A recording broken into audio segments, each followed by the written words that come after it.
Hey guys, my name is Jamie Johnson and I'm the Epic Home Theater Guy. In today's review of the KEF R7 tower speaker, we hope to answer the burning question of if the R7 is the red-headed stepchild of the KEF brand and if its quality can justify its price tag. So let's go on this journey together.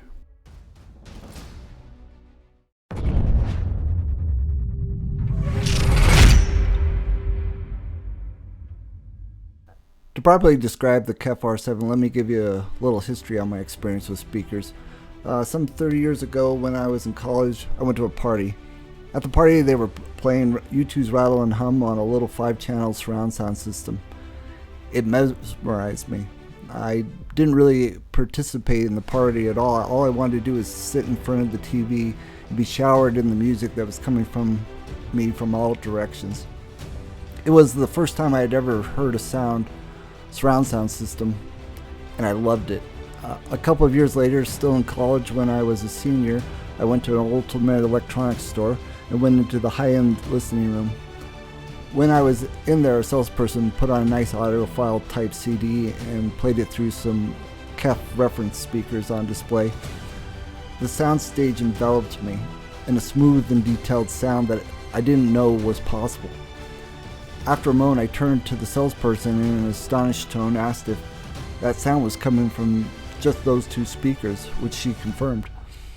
That day I walked out of the store with my very first surround sound system featuring some KEF speakers.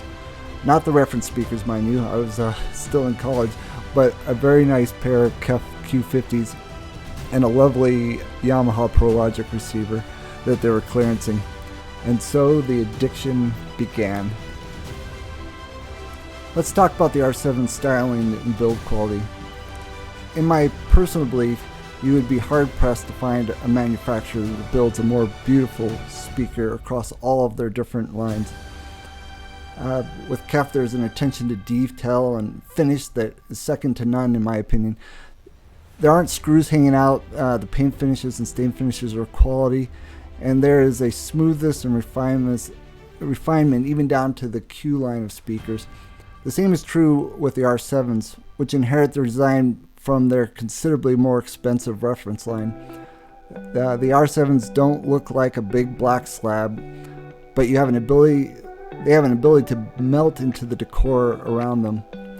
With white, black, and walnut finishes, there is one that I think even the pickiest of significant others can approve of.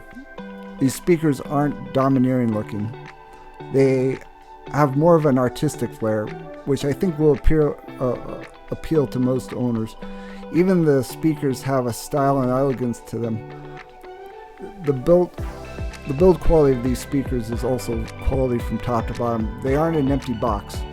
The bracing inside is significant and appropriate, and the 69 pounds of weight tells you that things weren't skipped on with these speakers. So to go back to the red-headed stepchild comment from the intro, most people can't afford or would be willing to shell out $9,000 for a pair of the least expensive Reference 1 speakers. At nearly half the price or less, the R7s make up for a nice compromise. KEF is very open about talking about their technology from their reference line and filtering it down to the other speakers. At first glance, the R7s look almost exactly like the Reference 3 brothers, and similarities are not by accident. At only 1/3 the price, the R7 line is an audiophile sweet spot. Most people seem to, however, go after the bigger R11s and smaller R3s, with maybe the R7s being the best kept secret of the R series line. Unless you have a larger room, some may find the R11s become boomy in some medium-sized and smaller rooms. The very capable R3s may be too small for a large room, and some people may find it that without pairing with a subwoofer that they lack the satisfying deep bass on some tracks in action movies. Which leaves you with the R7s being capable to handle the different size rooms and being able to acceptably handle a refined bass that feels much lower than what shows up in the spec sheet. One thing that KEF speakers have always seemed to do well with in its Uni-Q drivers is transparency and clarity. The R7s are no exception.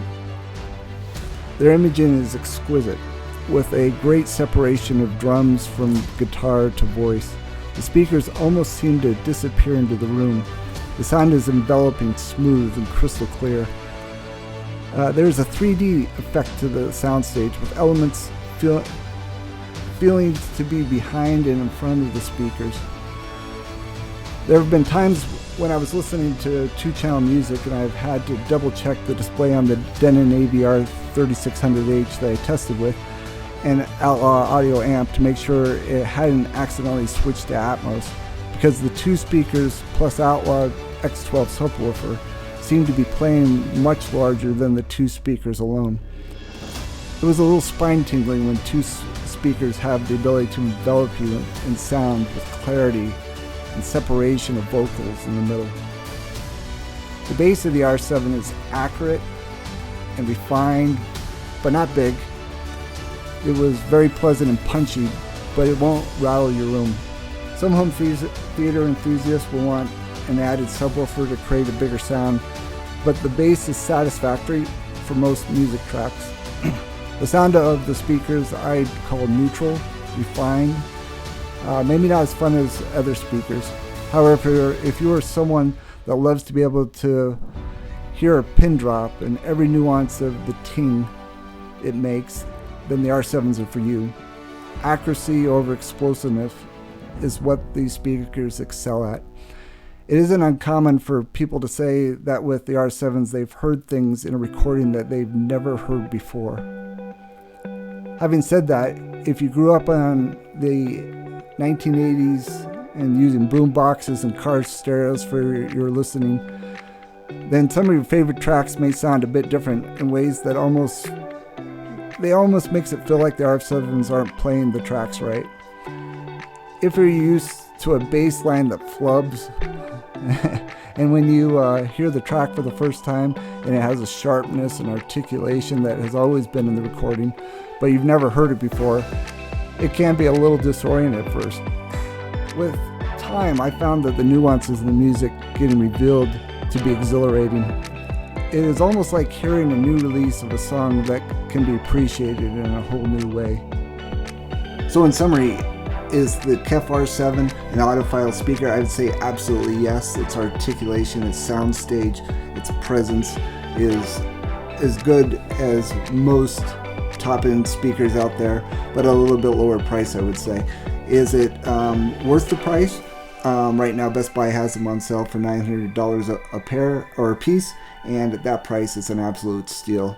So I would jump all over that. At the retail price, it really kind of comes down to your pocketbook. Please give this video a like, and please subscribe to get notifications for future videos.